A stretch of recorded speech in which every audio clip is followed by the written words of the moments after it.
One of the most controversial men in America, especially in both the protest and religious spheres, is reportedly on his deathbed today.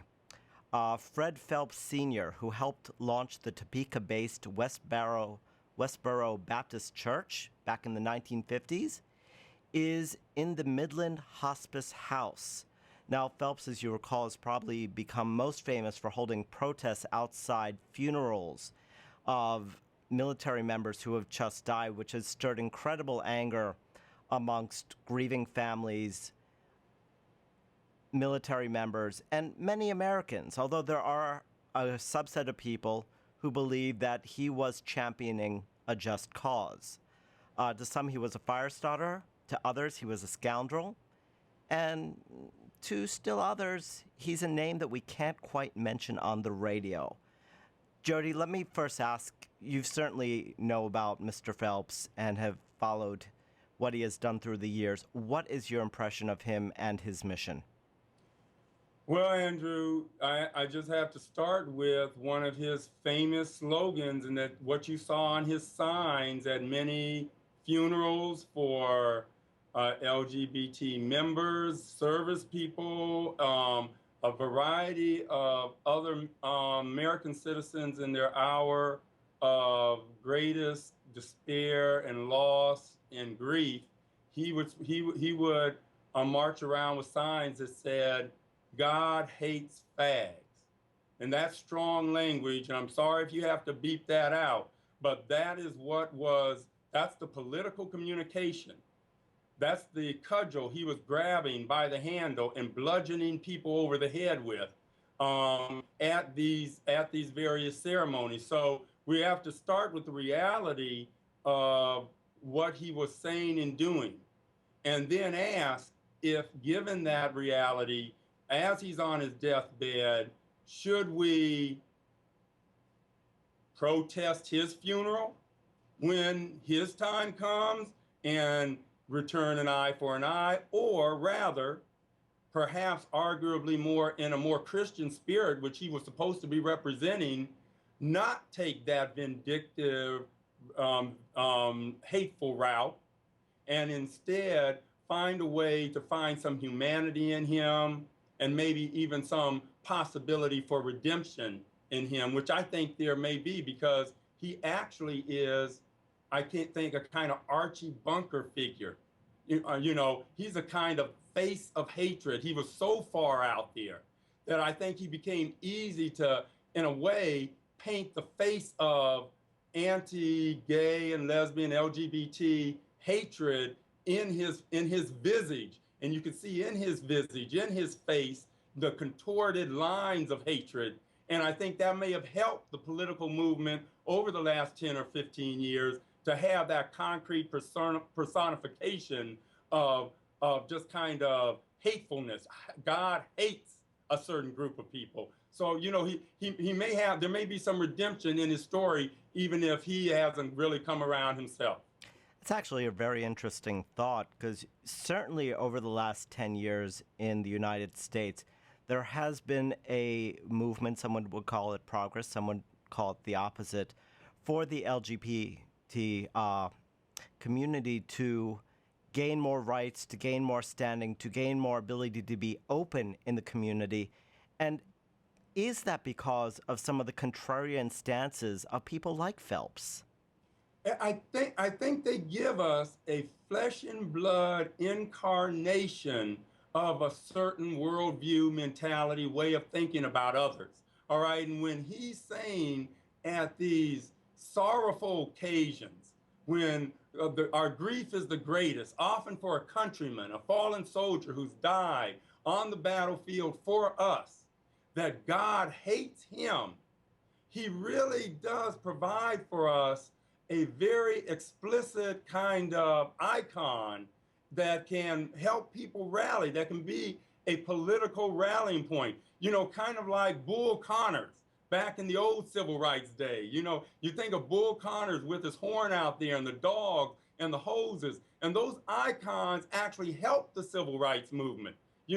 George Wallace standing, and on the steps, not allowing anyone to pass. Those kinds of hateful retrograde icons can actually be politically potent for a movement. So I'm trying to find something good in something redemptive, even about this particular person, which many find it difficult to do. And I'm coming from a more LGBT rights perspective myself, so I'll be honest about that. So I feel, a kind of inner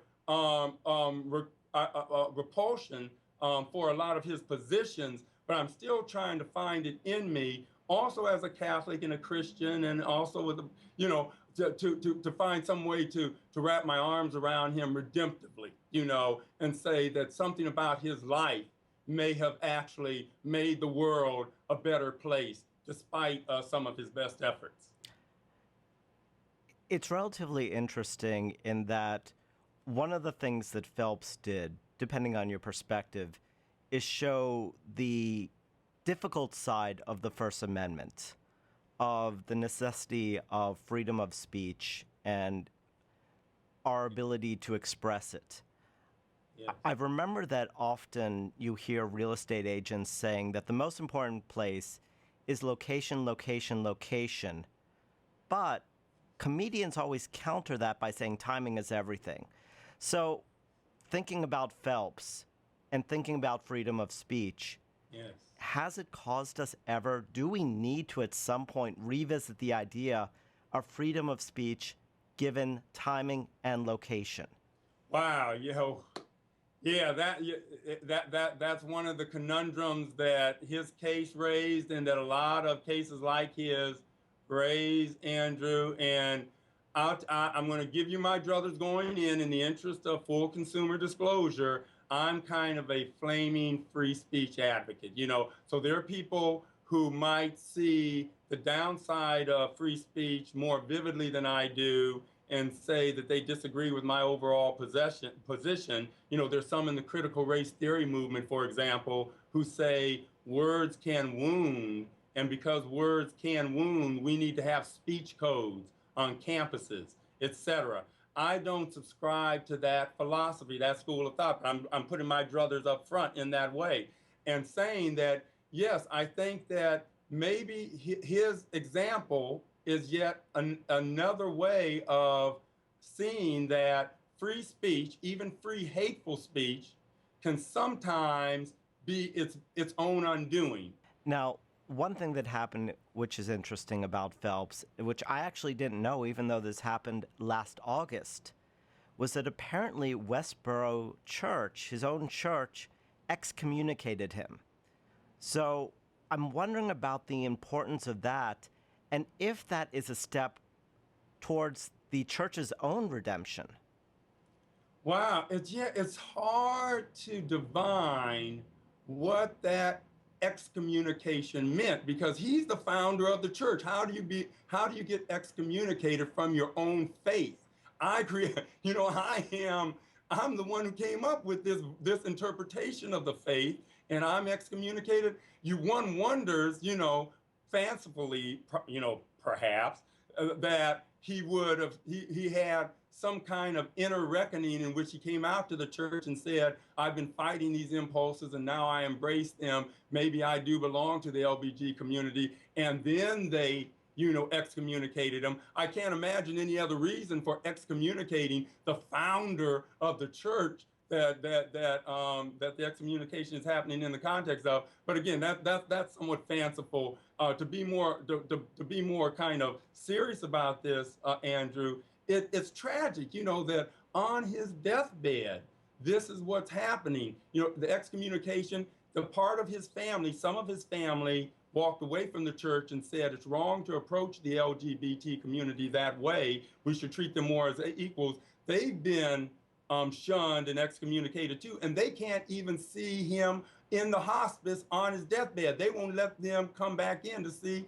their own dying dad. So that's the human tragedy of all this. When hate, a church built on hate, to some might say, when a church built on hate has that hate turn around and divide family member against family member, there is something truly biblical in the tragedy that is unfolding there in Kansas.